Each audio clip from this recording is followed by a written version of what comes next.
Hi guys. Okay, so bear with me because I've never done a live stream before. Can you guys at least hear me?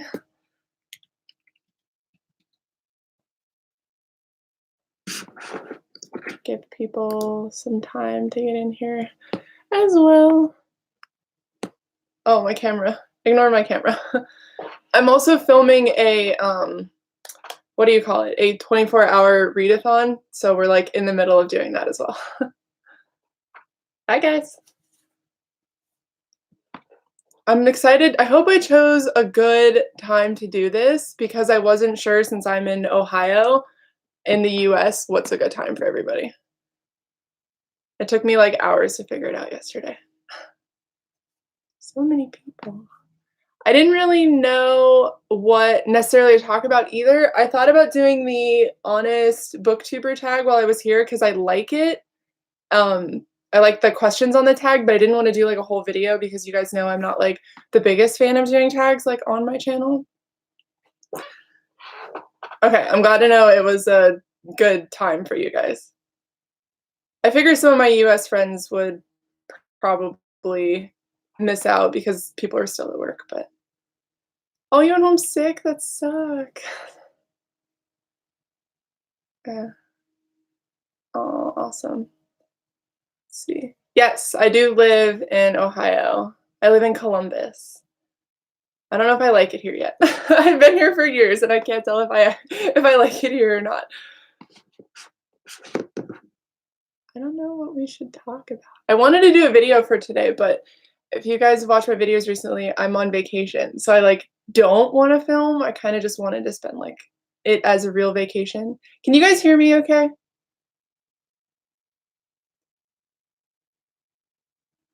No, it's not a bank holiday in the US. Oh, I forgot it's spring break.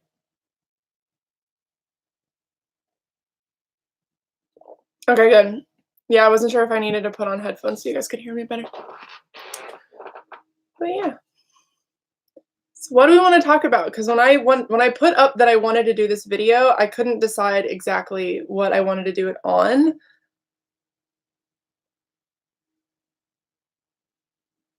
It's in Germany. I don't even know what a bank holiday is. Is that just when everything's closed? See my fur baby. She is actually in a mood. I'd bring her in here, but we're babysitting another cat. His name is Buddy. He's like my cat, but he's 14 pounds. He's huge. And she and him are not getting along. So she's in like a really bad mood. Bank holidays are great for school kids, but bad if you need to run errands. Yeah, it sounds like any holidays here. Okay, like federal holidays, yeah. I forget about federal holidays sometimes because I don't really get holidays off except for like Christmas and 4th of July randomly. So when I go to do something and everything's closed, I'm like, oh my god. What is Red Scrolls Magic? I've been seeing that a lot. Is that a book? Obviously that's a book, right?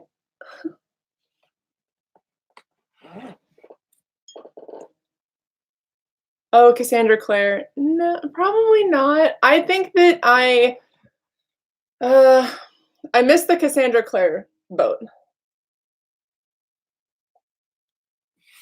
I don't know anything about Cassandra Clare, unfortunately. Oh yeah, my mug. It's got everybody on it. So it's got like Rocco's Modern Life, the Rugrats, Hey Arnold. This is my childhood, okay? My favorite character is actually the Angry Beavers. They're right here. I loved the Angry Beavers a lot. What's my genre niche? When it comes to genres at this point, I'm pretty much reading everything.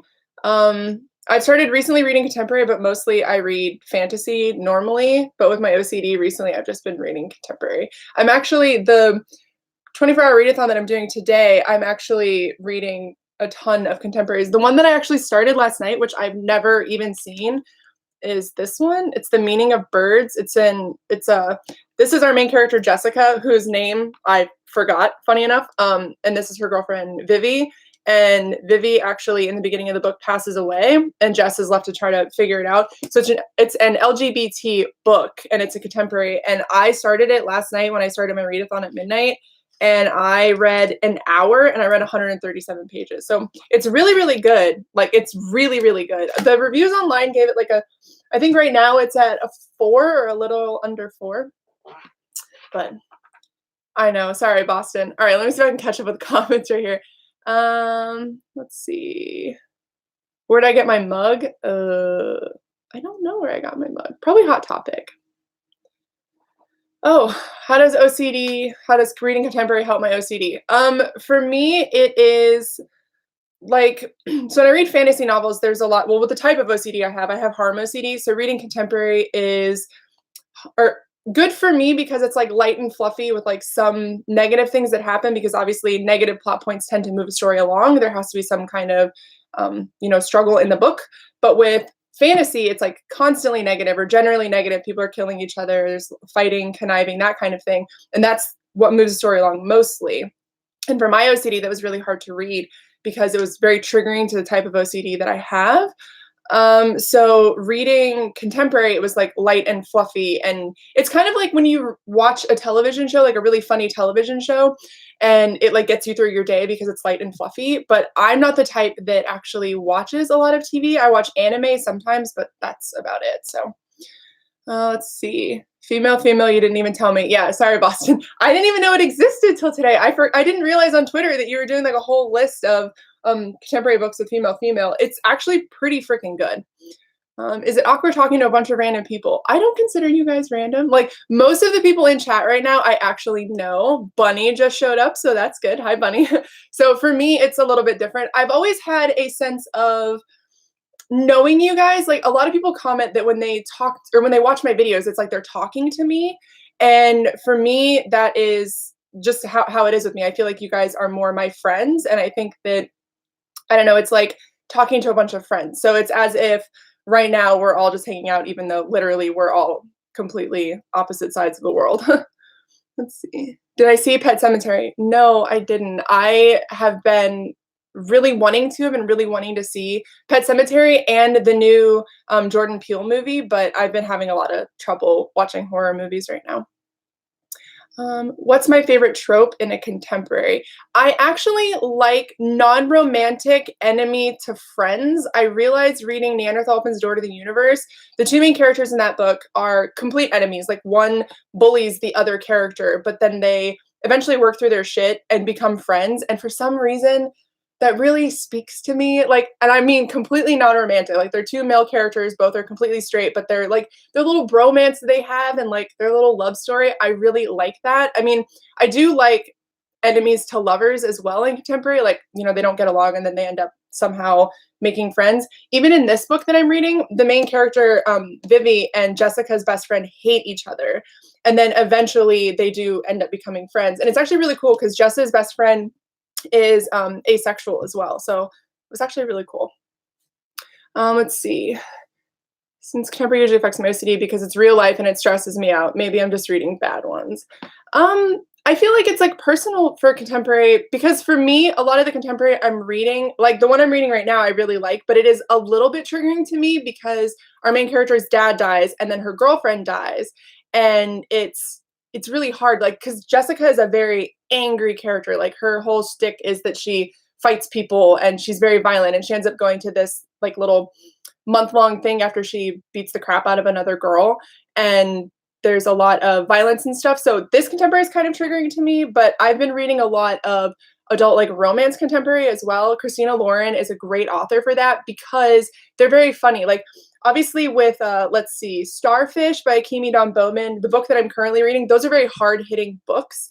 And it's like a contemporary that I can read and not get too triggered, but it's not like super light and fluffy. Like with Christina Lauren, the reason why I fell in love with them is because their characters are very funny and self-deprecating, and I don't know, it's like kind of like watching a romantic comedy in a way for me. So it just depends on the kind of contemporary you're reading, I guess. Superpowered. Ooh, I will. See, I have a new fantasy book rec for you since you love Nicholas Eames. Oh yes, bring it on. We all know how much I love Nicholas Eames. Oh, Joe's here. Hi, Joe. What books am I reading for my contemporary-a-thon? Well, not contemporary-a-thon. It's basically my mini contemporary-a-thon. What am I reading? Let me grab them. Let's see. So I'm reading a few. The first one, this is probably what I'm going to end with. It's a boy and his dog at the end of the world. This is about, it's like post-apocalyptic, and the dog actually gets stolen. So the boy ends up journeying across the world to find the dog. And apparently it's really sad. So I'm going to end with that and try to bring that into my other reading because I've been having a reading slump. I have a lot of books actually that I'm reading. The next is Kiss Number 8. This is from Panels Book Club. This was the pick for the month. This is I believe that she is gay because she kisses 7 men and doesn't enjoy it, and then kisses one girl and really enjoys it. But I think the girl is like super religious. As you can tell, there's she's like holding a cross on there. I don't know if you can see that. So this looks really cool. The art style isn't my favorite, but I think I'm still going to like it. And then, let's see, I have 3 comic books. I have Low, which I know nothing about other than they live underground. Bitch Planet, which I also know nothing about, except apparently women are super powerful in this world. And then I have the first volume of Monstrous. Those are actually on my TBR that I had filmed for April that I have not read most of. And then I have The Prince and the Dressmaker, which is about a prince who goes, I don't know if he, what his reasons for doing it is, but he dresses up as a girl at night and goes and explores his city as just a girl. And then the other one is Strong Female Protagonist. This is another comic book, and this is about a girl who's a normal girl by day, superhero by night. So I have a lot. I try to stick to graphic novels because I'm just feeling very, I don't know, I'm starting to feel a little bit anxious even though I'm on break. Hi, Whitney. Let's see. Hi, Jason. Have a good night. Christina Lauren's really good. It's hit or miss, I would say, for some people. Bunny did not like the book by Christina Lauren that she read, which funny enough is my favorite book of the year. But I don't know. I really like it. I think that everything is really all up to personal preference. Yes, Starfish is very good, but very, very hard to stomach a lot. It's very, if you like Starfish, you should read Summerbird Blue. Summerbird Blue, the main character is asexual, and she's also very, her whole story and just who she is as a character, she's a very unlikable character, but she is, I don't know, very realistic because she's going through a lot of grief because her little sister dies, and it's got that music element, which I feel like Akimi's really good with bringing art into her books. If you're into really pretty, but not what's the word? Not like Maggie Stiefvater writing where it's very poetic and you're like, what the fuck is happening? Akimi does it in a way where she brings art and that kind of stuff into her books, but in a way that you can really visualize it. It's pretty good. Yeah, I think Kiss Number 8 is a newer release, if I'm not sure. Let's see.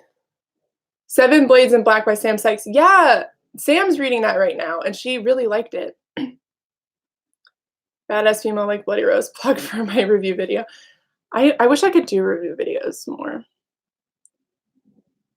I told you Autobiography was a good book. If you guys haven't read Autobiography by Christina Lauren primarily does romance and adult romance stuff, but they wrote, it's 2 women. They wrote a book called Autobiography about a boy who is out of the closet. He's bisexual, and he moves to Utah, where all the Mormons are, and falls in love with the golden boy Mormon kid, and it's so cute.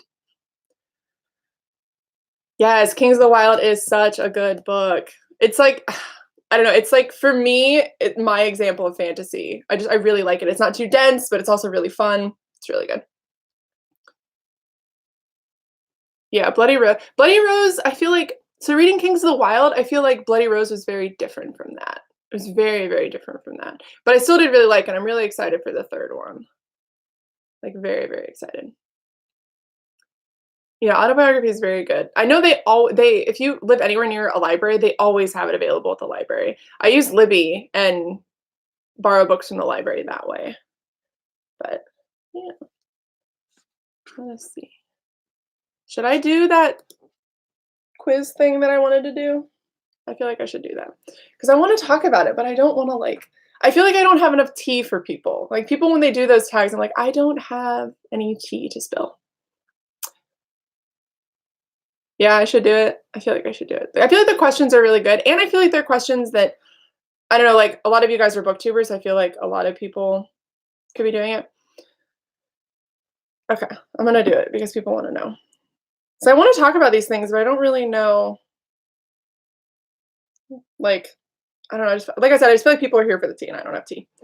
Alright, let's see. I don't know where to find the questions. Who tagged me? Honest it's called the Honest Booktuber tag. It's very confusing because there are more than one, like, Honest Booktuber. So Harriet Rose did the tag. I'll leave her channel down below once the stream is over. Let's see. Okay, so for the first one, it says, have you ever, God, I'm like still coming off of being sick. Have you ever lied about reading a book? No, because, oh no, that's a lie. Okay, so in elementary school, I had to there was like I think I was in the 4th or the 5th grade, there was a thing that you could do where you would read a book and then take a quiz on the book to get points for it. And the more points that you had, you got like an award. And it was over, I don't know if it was like statewide or countrywide, but I read the most books. I think I read like 350 books that year. And I did like all the quizzes and got all the points for them. So the books counted. And I got like an award. And Bill Clinton came to our school and we got to meet him. And there was like an academic award that we all got. There was like bronze, silver, and gold. I got silver. And then those three of us from it was like countrywide, but the 3 people who won were in my elementary school in like tiny bumfuck nowhere, Alaska. And we got to teach classes. Like I taught a math class, which is hilarious because if you know me, I'm not good with numbers. But that year you could take a test on any book that you've ever read. And I did Green Eggs and Ham, even though I don't think I've ever read it, but I know enough about it that I took the quiz and passed it and got to be able to count that as a book. That's the only book I've ever lied that I think I've ever read. Let's see. Worst book of the year so far, Save the Date. I DNF'd that book. It was so boring. It's probably not on anybody's radar, but it was awful. All right, let me check the questions right here. Ooh, pecan coffee. Ooh, praline. Praline pecan coffee. Bunny, I expect you to bring that to Book Nut Fest. Let's see. Have you ever avoided a book because of controversy around the content or author? For me, I'm not like with the times enough, I feel like, to realize what's happening because Twitter's the place for that, and Twitter's very triggering to me. Like every time I get on Twitter, somebody's fighting, something's happening. Like it's a lot for me sometimes. And that's not to say that people can't, like, if you want to use the platform for that, that's fine. But like I don't generally mute people when they're being like that, or I don't stop following them. I feel like that is a place for it. If you want to do that, that's fine. But for me, I just try to not engage in Twitter when that's happening.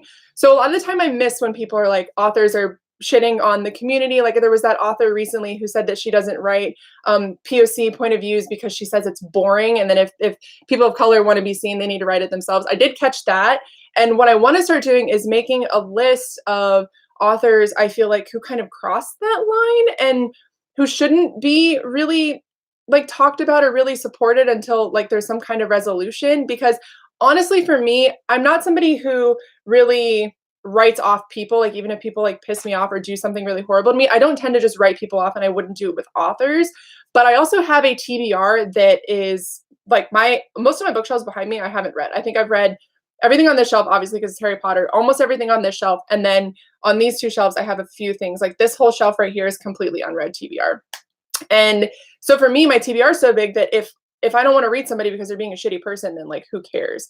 The only other author that I think I've really avoided would be, who's the guy who wrote oh my God, I did like a whole video on it. I can't remember his name. He's like a famous science fiction author, but he's like a blatant fucking racist. Like donates to organizations that are blatantly racist. Like I cannot support him. If I can remember who it is, I'll list it down below. What is the name of that book?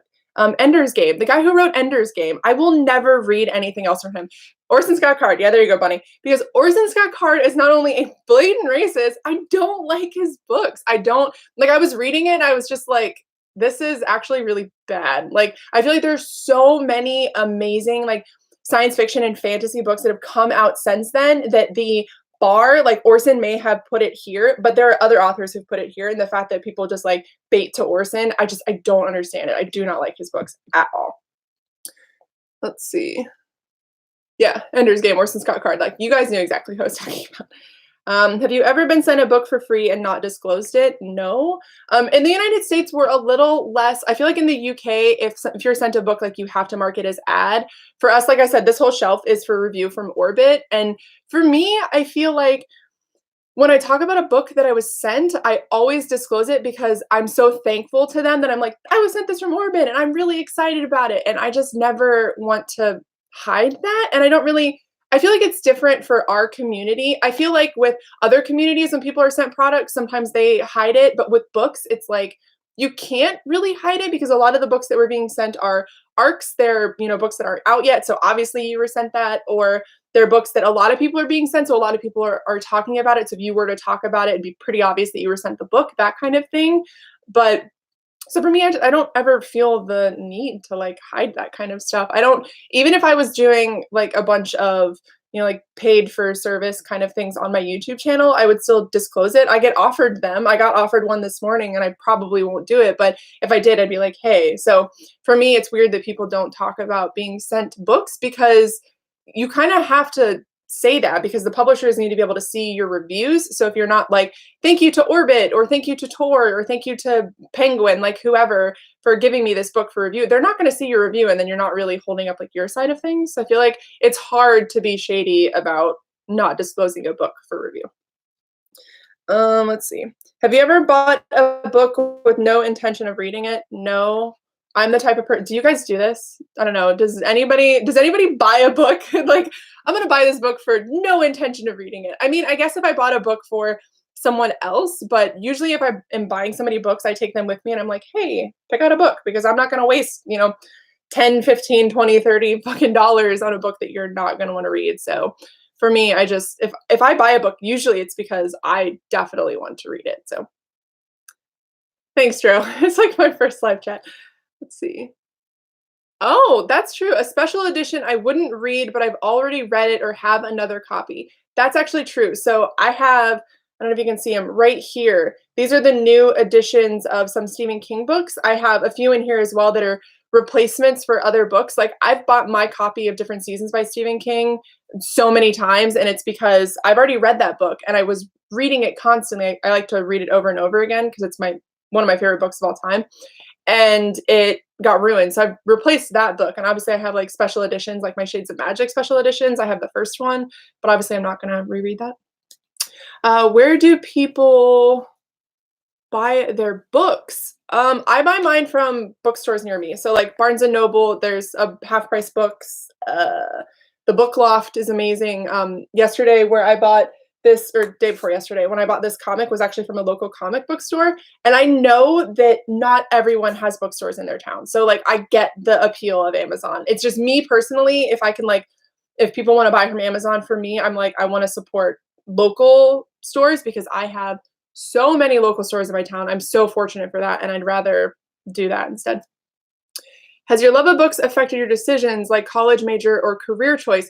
Yes, actually. So reading for me has always been, I had a really fucked up, I'm just going to go ahead and say it. I had a really fucked up childhood. So reading for me was like, I don't know, my escape from everything. So reading became more of an outlet and it made me, a lot of the books that I was reading were fantastical. Like obviously I read Harry Potter, I read a lot of Stephen King. So a lot of what I was reading was very like magical and some of it was kind of artsy in a way as well. Like it really got me into the arts.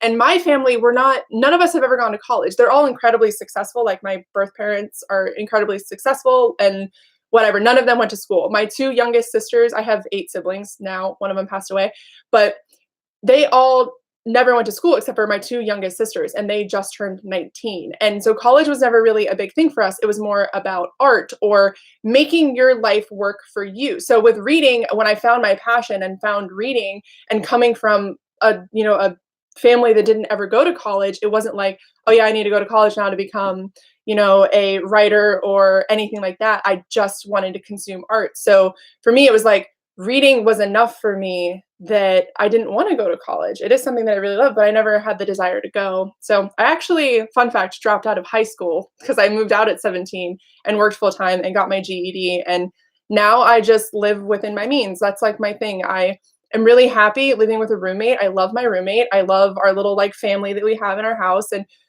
I love my job and I love just having the basics for me is enough. Like if I have enough money to travel and see my friends, pay my bills, buy like food and go out and experience my city, that's enough for me. And so college was just if I wanted more of that and I didn't need or want more of that. So I just live within my means and that's like how I make it work. So let's see.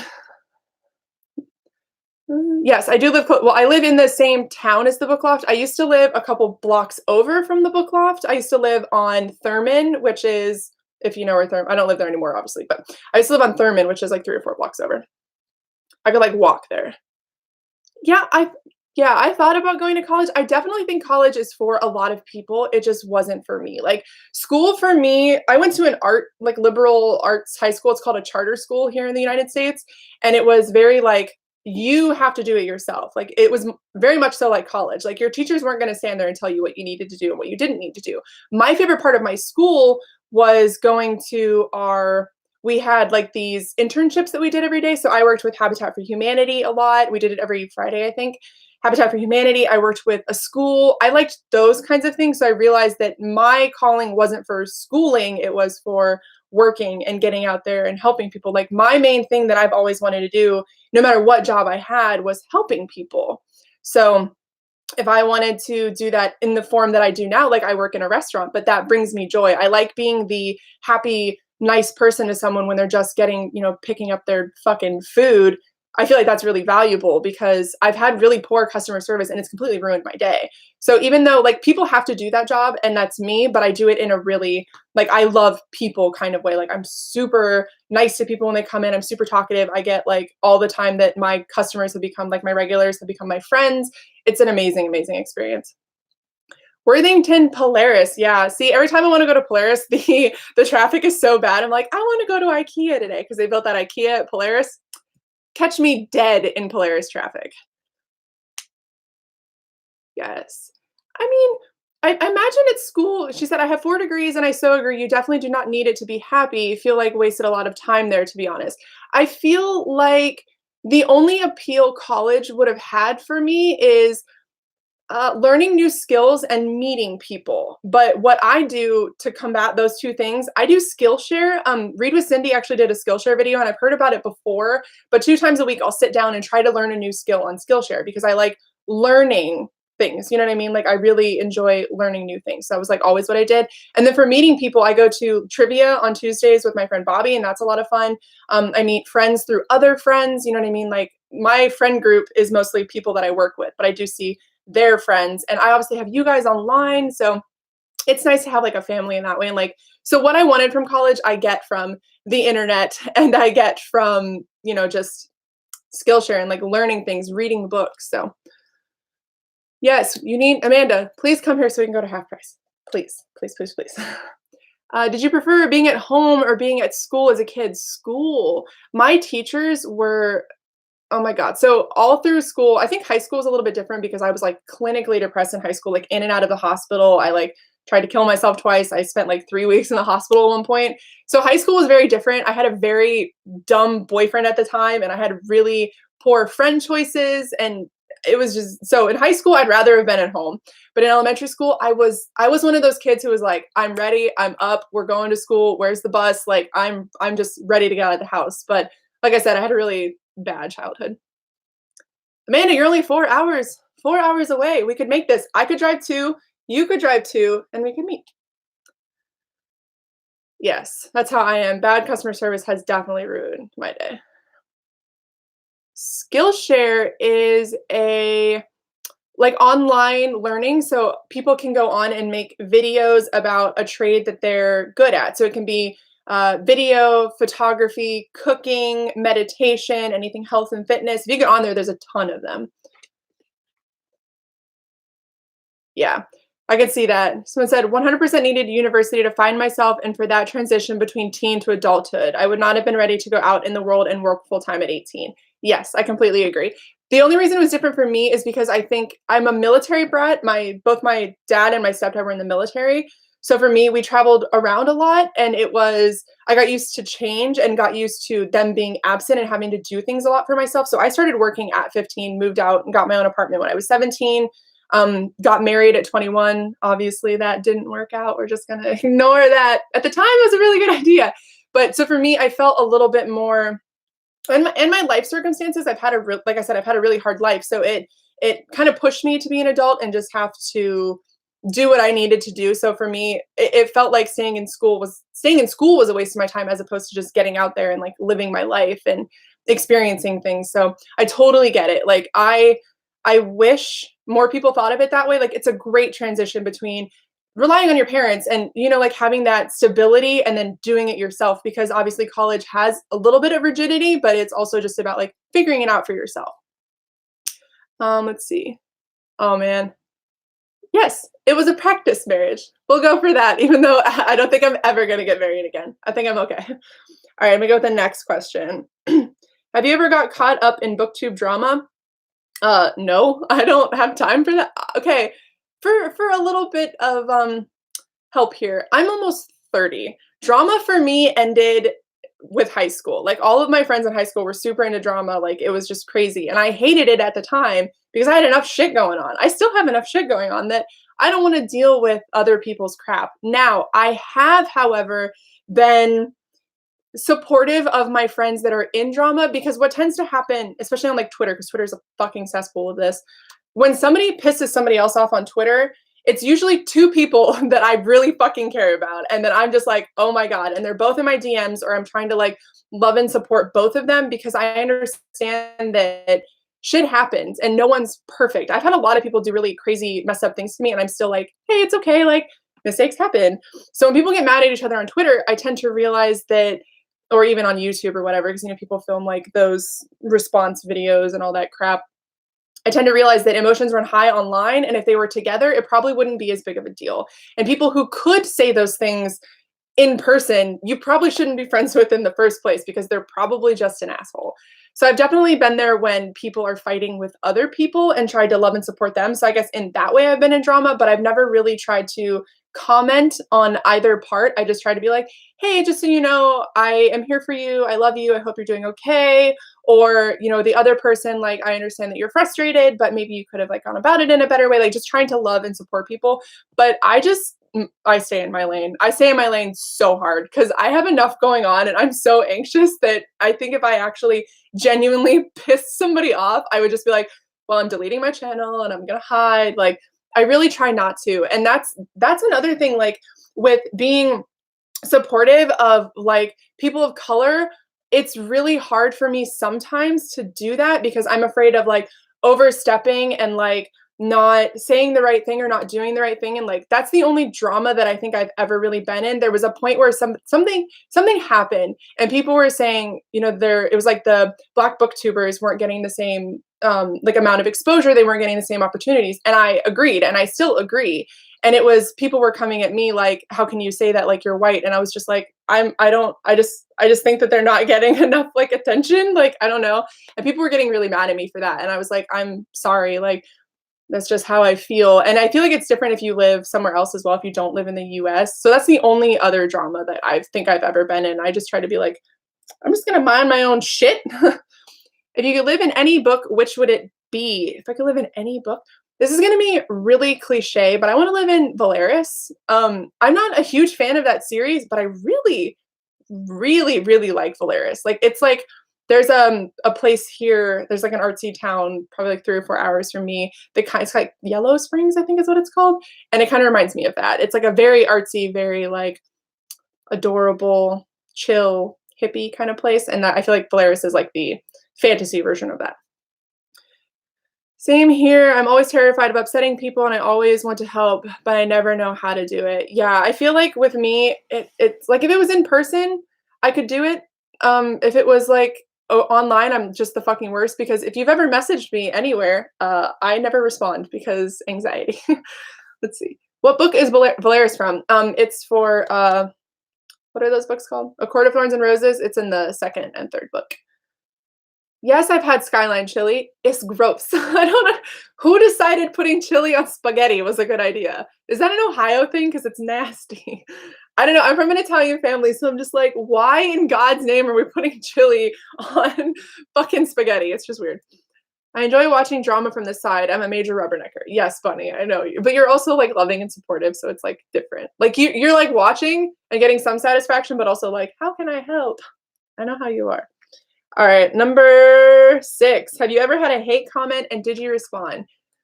I have a lot of keywords blocked on YouTube.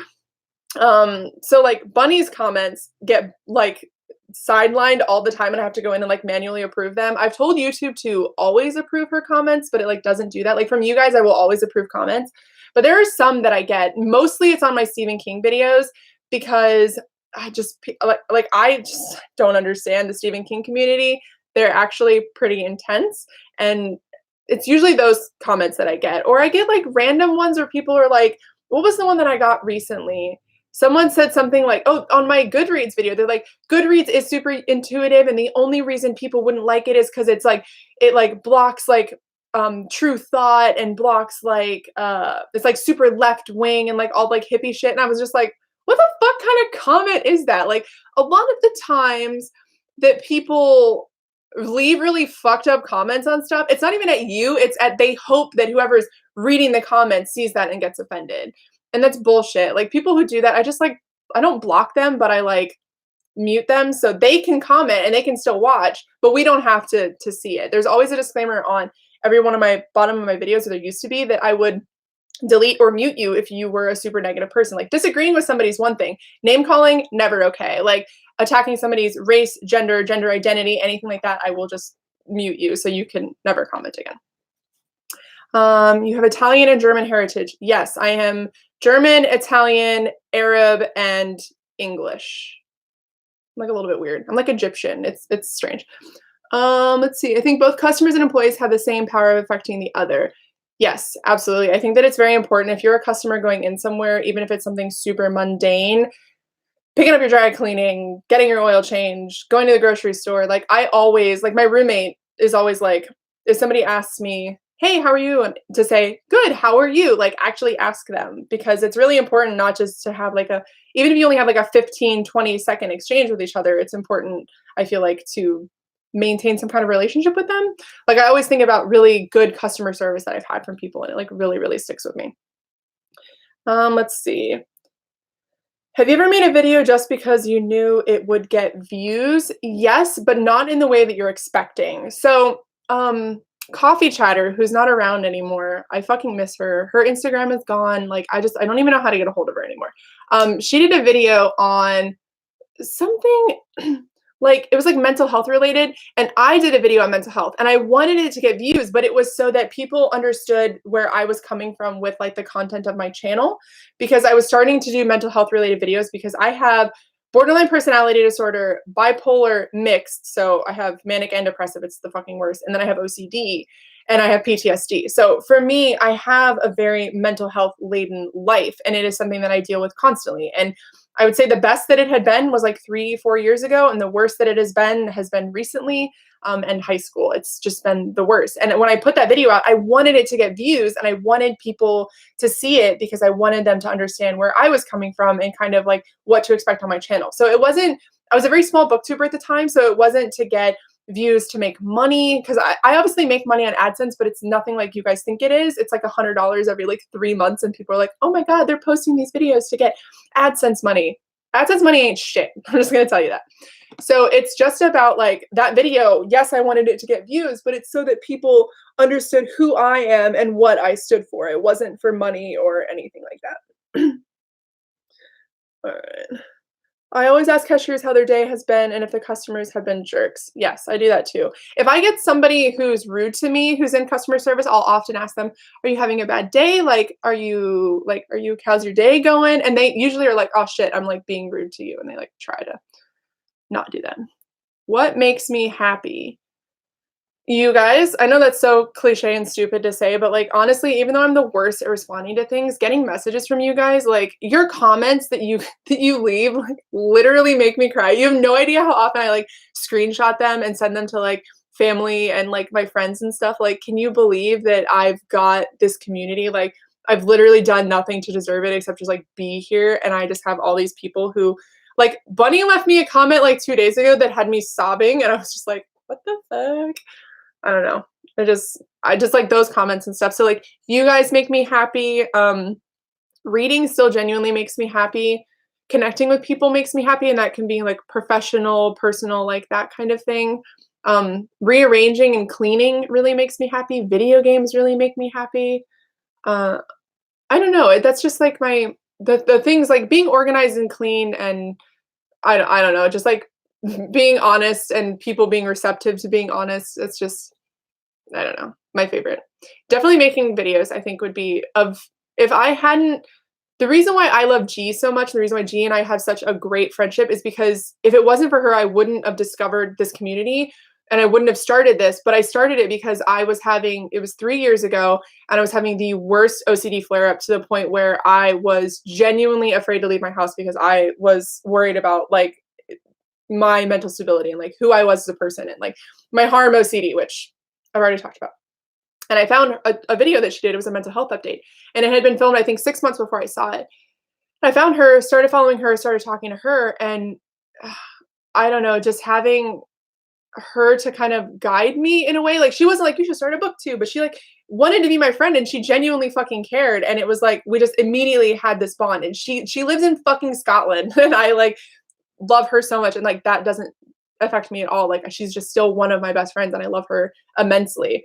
And so finding this community at the time and starting BookTube, it literally, I'm not joking, saved my life. Like if I hadn't have had this and I hadn't have started this, I would have spiraled. I had nothing to focus on. I was just working, playing video games, and it was like, those things are great, but when you're having a really bad flare up, you need to put your mind into something. And so I found BookTube. And so doing this literally saved my life. So every single day that I'm here, like talking to you guys or talking to like my friends or doing live streams, like we have a live stream coming next Saturday on G's channel for like a book that we're all reading together. And it's like doing those things gives me the motivation to keep going. And it at the time genuinely saved my life. Like I probably would have just been like, I may not have like ended it, you know what I mean? But I would have holed up, not talked to anybody, probably quit my job, checked into a hospital. And it's, as somebody who doesn't have insurance, it was nice to have like a creative outlet that I could go to that I didn't need to like check into a hospital, but I was still checking in on my own mental health. Yes. You guys, G is going through a lot too. Like, I love that she's doing this, and she's such a giving person, and she's just like, you know, she has anxiety too. So I'm so impressed by her doing this because even like sitting down to do a live stream, that made me anxious because fucking walking outside makes me anxious. Like cleaning my room, everything makes me anxious. So the fact that she's doing this, I'm just like, holy shit. Like I'm blown away by it. And I really wanted to participate in it, but her and I were talking about it and I'm so overwhelmed. I'm so overwhelmed that I just couldn't do it. And she completely understood, but obviously you want to like support your friends. So I'm just like, I'm blown away by her doing it. And I wish I could have participated, but I've literally read like 4 books this month and none of them would have been appropriate for the house.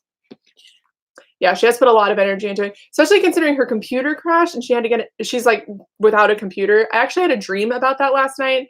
I don't know. Poster on my left. This poster? This one? Is this the one that looks like Trump? Is it because it's orange? This is actually the Yuri Plisetsky from Yuri on Ice. It's him in his little skater outfit with a bunch of birds. It's Yurio, I promise. It's not Trump. The only reason I would ever have a Trump poster is to throw darts at it. Let's see. Next question. If you could go back to the beginning of your channel, would you do anything differently? No, I don't think I would. I was pretty I think the only thing I would have done differently is a lot of these videos are private now. Really focus on consistency with filming. So when I first started, I was doing it at night. I was doing it like random days, but that was like for the first month. And then I got a camera, saved up money and bought a camera. And I wish I would have focused on video quality and like consistency right from the get-go, because my BookTube newbie tag is like, I think the first like 2 months, 2 or 3 months that I was on BookTube, all those videos are private. And it's because I was inconsistent. I was changing around my filming setup, I was changing around my camera settings, I was changing around the times that I was uploading. Now the only thing that I really focus on is making sure I'm uploading Monday, Wednesday, Friday. So obviously I upload more than that sometimes, and sometimes occasionally I will have to take a break, but obviously like I'm going through a divorce, I was moving, I'm like dealing with a lot of shit. So other than that, I'm consistent. That was like what I wish I would have done, like really planning a little bit more before I would have started. I was just so excited and like wanted to meet people and like wanted to be in the community that I just did that anyway. Let's see. Dark place. Yeah. Naomi, I'm so glad you're feeling a little bit better. That would just be I every time somebody tells me, like somebody reaches out to me and they're like, "I'm feeling really down and your videos are helping." I just like grieve for the fact that I get how my mom felt, my adopted mom, felt when I was in high school because she used to say all the time, she's like, "I wish there was just like a shot I could give you that would take away everything." You know what I mean? That could just make you feel better and you wouldn't have to suffer anymore. And every single time you guys like text me or Snapchat me or get a hold of me on like Instagram or Twitter or YouTube and you say I'm having a really bad I'm having a really bad mental health. I just want to like hug people. Like I just like want it to make it I want it to make it feel better. I don't like seeing people struggle and like especially as somebody who does struggle with it to think that there are other people on their daily lives who are just dealing with that like oh my god. And a lot of us don't have health insurance. A lot of us can't go see people, you know what I mean? So it's just like and sometimes the situations are situations you can't get out of and it's the fucking worst. And as somebody who likes to help people, I wish I could just make it all go away for people that are struggling. Would you ever start a cooking series? No.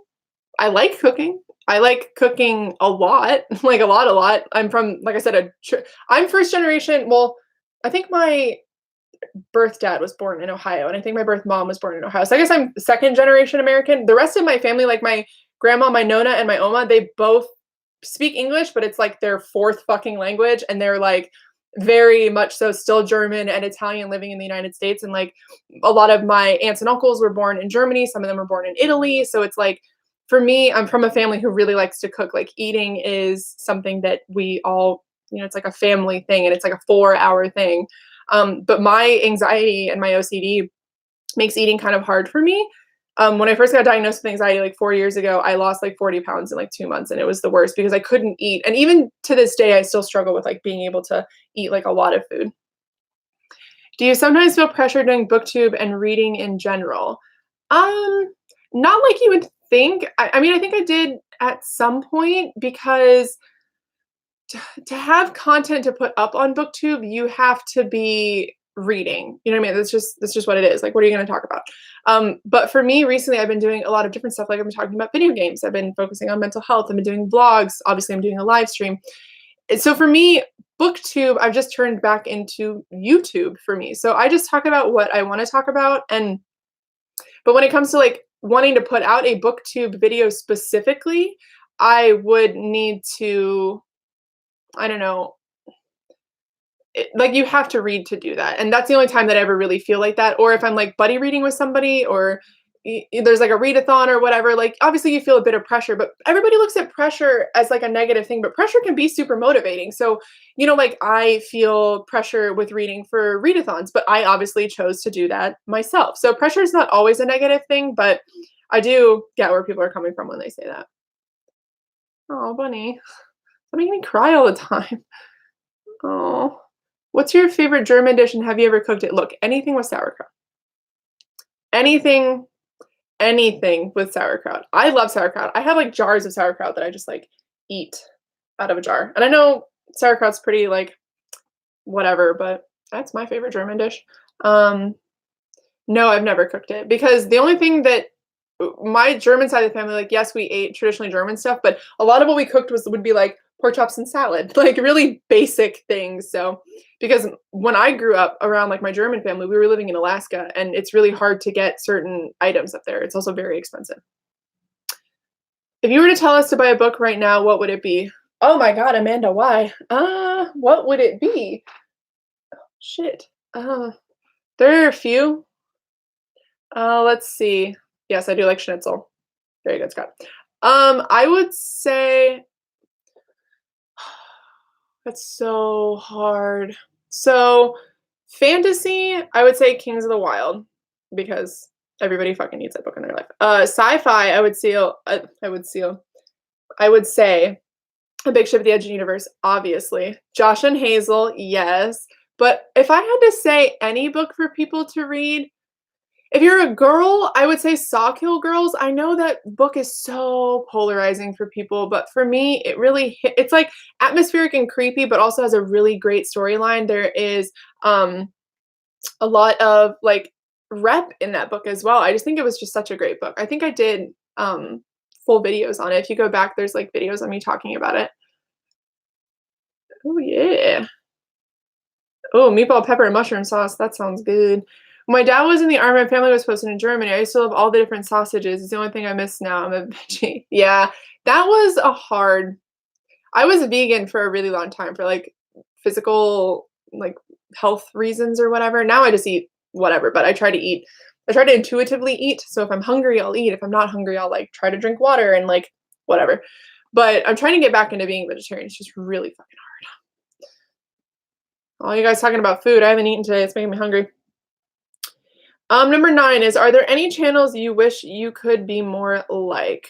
I honestly, I struggle with this a lot. I have a lot of friends who do different things on like YouTube that I wish I could be like them. But what I try to remind myself when I'm feeling like that is when you say you want to be like somebody, it's usually because you're feeling inadequate. And I try to remind myself that we're different. So you can't be inadequate to somebody because you're completely different. So for me, sometimes like even like with G's channel, I struggle with wanting to be more like her because I feel like a lot of the stuff she does is very different. It's like very Harry Potter related. It's very, I don't know, like when I watch her vlogs, I feel like they're very personal. When it comes to like wanting to be more like other channels, I would say her. But the biggest reason why I would like to be more like her is vlogging in public. I do not understand how she can do that. Like I just like I think about like even vlogging in my car, I'm like, these fucking people are watching me. It's so awkward. But I just when you think about what somebody else's channel is doing and how you want to be like them, you also at the same time have to look at your channel and what you're doing different from other people. So I pride myself on, and I'm sure I've seen this in other communities, but the thing that really makes me happy is we're very close here. We're very friendly. We're very like we try to keep it, I don't know, like personal with each other, but while maintaining like our own anonymity if we need to. Like I really like that. And that's like there are things about my channel that I've heard from other people that they wish they could do. They wish they could be open about mental health. Every single person could do that if they wanted to, you know what I mean? Like, or they wish they could be more personal in their videos, but like you could do that. I know it's hard, but you could. So when I look at other people like that I feel inadequacies to what they're doing, I could do those things. They don't need to be an inadequacy with me. It's just that I'm different and that's totally fine. And we're all doing our own shit. We're all making our own way. We don't need to be like other people. Like I don't know, just when I look at my friends and other people who are doing booktube, and like, I just try to turn that into being really happy for them. You know what I mean? Like, yes, I'm not doing that thing, but wow, I'm really fucking happy that they can do it. Or, you know, I wish I could do this thing and it makes me sad that I can't, but like, these are the things that I'm doing really well. Just trying to focus on me and then love and support people. I really always try to turn like negative thinking into something positive. You know what I mean? Like, so for example, I applied for a second job, didn't get it because my hand tattoos kind of saw that happening.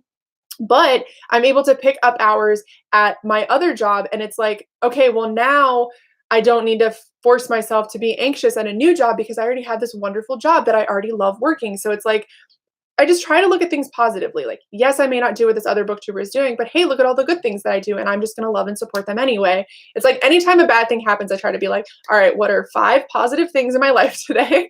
And I try to stick with that.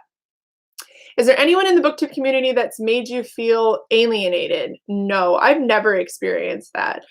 Sometimes, and this is a lot of just like my doing recently, I will see like my friends who live in the same country, and obviously they're on the same time zone and they don't have shit going on. Like with me, I have like just all this crap going on. I don't expect them to reach out all the time because that's unhealthy. You shouldn't expect it can't be one-sided. You both need to be reaching out. But I saw them kind of like talking with each other, but they weren't talking to me. And I was upset about that. And then I realized that I felt alienated. And then I realized I have not tried to talk to anybody in like months. So where the fuck did I stand getting mad at people? So that's like the only thing that I feel like ever made me feel alienated, but it was my own doing and nothing to do with the other people. So it's weird. I always get nervous vlogging in front of others, but I try because I use it as a way to get over my crippling anxiety and my tendencies to be self-conscious. Yes.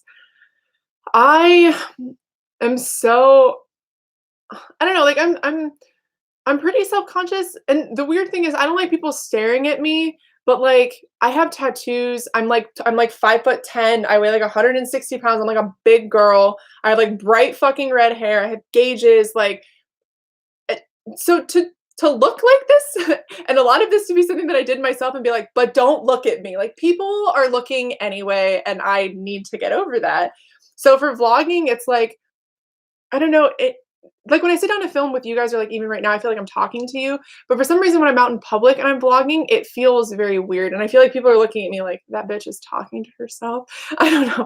It's just really strange to me. Let's see. It's channels, like yours that encourage me to open up more about my mental health, so I definitely get that. Oh, that makes me really happy. I feel like I it's so weird that there's a stigma with mental health because name me one person that doesn't have something. Like in this day and age, I know so many people who have general anxiety, like, okay, so, driving may make them anxious, going to the store may make them anxious. And there's people who have severe anxiety, like some of us do, where it's like everything makes me anxious, or OCD, or bipolar, or PTSD, or whatever it may be, like eating disorders. It's everybody's got something. And so it's so weird to me that we like brush it under the rug, or we try to put on this like happy face all the time. Now, I do worry a lot that if I speak about mental health so openly, like if I sometimes don't try to just be happy, like today I'm having a very like not an off day, but not like the best day I've ever had. And obviously I'm happy talking to you guys and that's making me happier. And it's like I'm not faking, but you know what I mean? So it's like, I don't know, where was I going with that? It's just I wish we didn't act like it wasn't super common because literally everybody has something and it's nice to know like okay, so for my OCD, I've had harm OCD, which is essentially you worry that you could hurt somebody or yourself. Like the most common characteristic of harm OCD is you'll be like cutting cutting vegetables or something and you'd be like, I could kill myself or my friend who's here with me or and those thoughts like for normal people because of our society those thoughts will pop into someone's head and they'll pop back out. Now if you have OCD like I do, they don't fucking pop back out. They stay in your head for like a week and a half and you want to lock yourself in your room because you're like I'm going to hurt somebody. So my OCD is crippling like to the point where like when I told my birth mom when I was younger that I was worried that I was going to hurt somebody because I was having now we know at the time an OCD like issue, she told me I was fucking crazy and then banned me from seeing people because she's an awful person. And I have dealt with this. So when I was younger, I kind of had a little bit of it and then it sort of went away. It was really nice. I've always had contamination OCD where I'm like afraid to take pills or take medicine or try new things. But the last 5 years, my OCD came back. And I will not remember I will never forget the day that my friend Sid and I were talking online and she was just like, I have harm OCD and told me what was happening. And I was like, is that what that fucking is? Like, is that what I have? And like, I got diagnosed and it was like, because a friend told me very blatantly that she's like, I was cutting food and I was like, I could kill my dog and kill my husband. This is harm OCD. And I was just like, that has to be so hard to tell people. But now I know what it is. And now I can get it looked at. It's like, you have to be open with people because you never know how you're going to help someone. Like, how many people are running around with harm OCD going, I think I'm just psychotic. And you're not, your brain just doesn't work like other people's brains. And to be honest and open with people, you could help someone. And that's like my main goal in life is to help people. So I don't know, it really blows my mind that people aren't more open about it. I have dissociative identity disorder, among other things, and I was terrified of being accused of faking. Honestly, if people want to say that you're faking or people want to not take value or like really want to help or appreciate you being honest, I promise it'll be worth it if you can get to one person, like, you can help one person. That is what matters, like, also, just talking about it is so cathartic? However you say that, in a way, talking about it with people and being honest and, like, putting your truth out there, I don't know, I just feel like that is if people don't wanna believe you, fuck them. You've got what you've got. If they don't wanna believe it, it shouldn't really, like, matter because you've still got it. You've still gotta deal with it, and if people don't wanna see it and people don't wanna believe it, then that's on them, and they're fucking awful people. Uh Yes, Naomi, that's yeah, and so I have OCD and BPD. So OCD my OCD is awful, but my BPD, manifests more so in the way of I don't understand boundaries. I've learned because I'm an adult and I realize you can't go around, like, hugging everybody, but, so I don't know, like, for me to have both of those, it's like it, like, pushes my OCD even further because my boundaries are even further with my BPD, and it's if you don't know what BPD is, it's borderline personality disorder. It is the most when I first learned about it and started telling people that's what I had, people were more worried about that than they were about my OCD. They were more worried that I would like significant others were worried that I would cheat, that I have a spending problem. That's like how my BPD really shows up these days as an adult.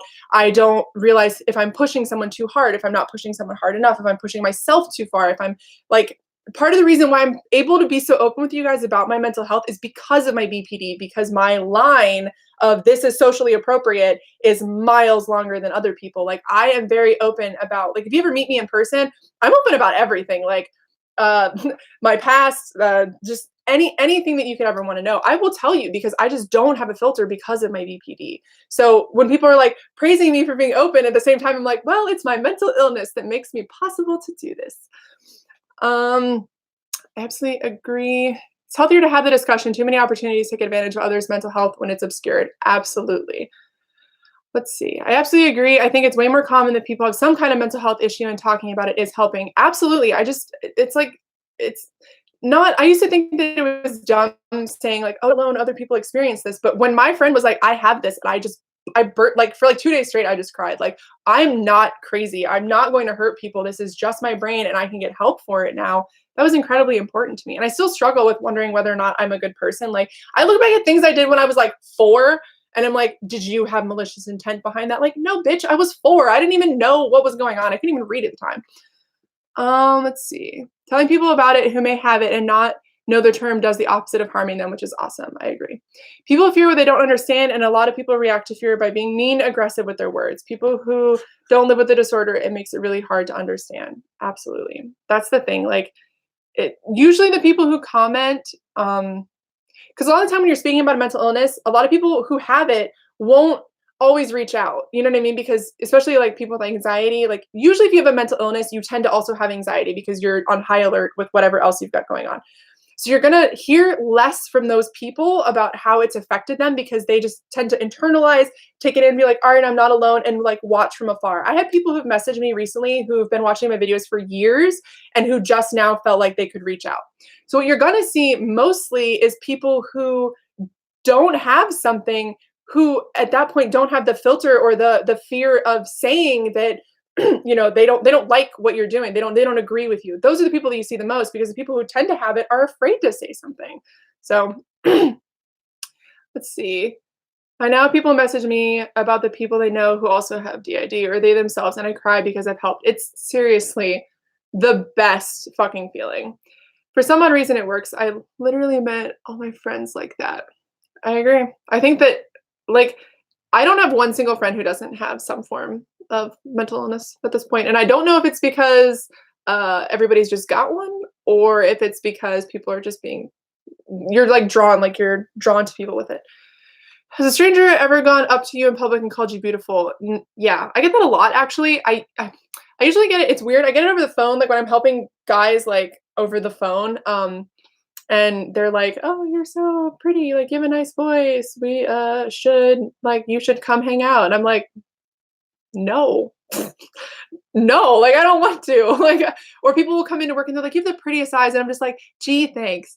I had a guy come in 2 or 3 weeks ago and he reached over my register and was touching my hand and he was like, "Is that real?" And I was just like, I was probably kind of rude, but fuck him. I like pulled my hand back and I was like, "Do not touch me. Like, do not touch me." And I was like, "I have OCD." Or he's like, "That was very mean." And I was like, "I have OCD and you don't understand how you touching me can set something off." And I was like, "I understand that you've been drinking because a lot of people late at night, they're usually drinking." I was like, "I get that, but I need you to like respect that." And then he went on to say that I am a very nice person and he thought I was like 25 even though I'm 29 and I was very pretty and I was just like, "You're a baby. Like you've got to be like maybe 21 years old." And like any men now under the age of 30, I'm just like, I'm not interested. So I was just like, you could tell he wanted to like hit on me. He's like, "You have very pretty eyes and you're very motherly." I usually get that I'm like a very caring motherly person and I'm just like, "Please don't touch me." And then you can leave now. Thanks. Let's see. Yeah.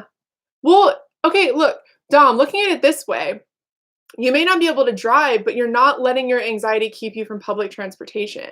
So you don't need to like limit yourself in that way. You know what I mean? Like you might not be able to drive, which I didn't start driving until I was 21, but you are still getting out there and going to work and doing things with public transportation. And that's fucking awesome. I know people who refuse to take public transportation. So you should be patting yourself on the back for at least that. Let's see. Yeah, I have a problem reaching out for sure, but I'm getting better with it. Same. I can't I get so overwhelmed and you'll see it. Like sometimes I'll be like, so when you'll see me be like online and hanging out and everything, it's usually when I'm having like a manic episode and usually mine lasts for like a week or so. And then I have like a down for like 3 fucking weeks. So I'm like really manic and like, yeah, let's hang out, let's like do stuff, let's buddy read and let's send all the messages to people. And then like for 3 weeks I never respond because I'm in like a depressive episode. Like right now I'm in one and I have tons of messages in like my Twitter that I just haven't responded to because I'm just like, I can't even like, what is wrong with me? Um 27-year-olds, I'm like, I need to stop relying on people in public transport. Also, public transport is gross. I will give you that. Public transport is very gross, but you guys should still be happy that you're at least getting in vehicles. You know what I mean? Like you're not afraid to like ride the bus if you need to. No one should ever touch someone in a service profession unless they're falling and they stop them from face planting. Exactly. And when I fall and I'm face planting, I expect you to just grab my shoulders. Don't touch me anywhere else. Just grab my shoulders. We also need to remember humans are more likely to say something when it's negative, differing opinion than when they agree. A positive feeling will less likely elicit a reaction than a negative one. Absolutely. Absolutely. I don't know why people with shitty opinions feel like, oh, this is good. I feel like it's because they get attention in a way. So usually that goes back to like the do I ever get hate comments? I just delete them usually because I'm just like, I'm not giving you any kind of fucking attention. My boyfriend's former best friend accused me of faking and did some really creepy line crossing things and it shook me, but then I remembered all the amazing people I've met. You're okay, you said former best friend. I was gonna say your boyfriend needs to drop that guy. That's not okay at all. You are motherly is the worst chat up line. I know, right? Like tell me I'm pretty, that's fine, but don't say I'm fucking motherly. He's like, "Are you gonna have babies?" And I was like, "No, I never want children." And he's like, "Why? You're so motherly." And I'm like, "Wow, thanks, dude." I could tell stories about guys looking for a motherly woman. Bunny, don't do this to me. I had the worst driving anxiety and it took me forever to get my license, but now I'm chill for the most part. It comes with practice. Yeah. So a lot of anxiety is exposure therapy. So I started when I first got diagnosed with anxiety, I was terrified to drive and I just had to do it. And it was the worst because I was having panic attacks like on the freeway, but for some reason, like it's like heightens, you are still doing okay when you're driving. I just exposed myself over and over and over again. I loved living in Japan because bowing meant I never had to touch someone when greeting them. Yeah, I hate shaking people's hands. I hate it. I can never tell when someone hits on me until it's too late and they finally ask me out and I'm shocked because I literally look like a middle schooler. No, you do not. You do not look like a middle schooler. Just because you're short doesn't mean you look like a middle schooler. Hi, I love your channel. Hello. I didn't learn to drive until 25 because of anxiety, and now I can't imagine not driving. Yeah. Yeah. I think once I gained like that freedom to be like, oh, and when I got my license and started driving is because I absolutely had to. Like a lot of stuff that I do is it gets to a point where it's like a necessity. It's like, all right, I have to do this thing now. I have to do it. There is no alternative and you just gotta fucking go for it. And then I did it.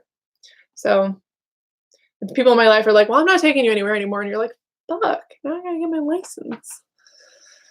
All right, it's been an hour. Does anybody have any questions to wrap this up? Because I'm sleepy. My bed is calling my name. I want to go take a nap.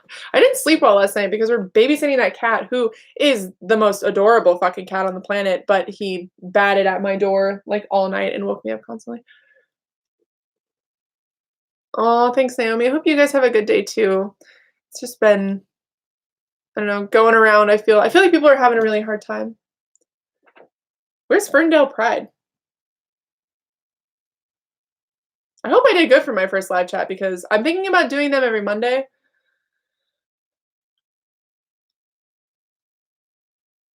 Oh, I'll drive to Michigan. I can do that. I'll drive to Michigan for sure. 26 and still do not have a driver's license. Before I turned 18, I was all about having a license. Same. June 1st or 2nd. I think I'm going to do that. All right, guys. Well, I think I'm going to end it here. It's been an hour and 10 minutes. I totally thought that no one would show up and this would be like a 20-minute video. So thank you for coming and hanging out with me. I will do more live chats. I'm going to try to do them on Mondays if I can.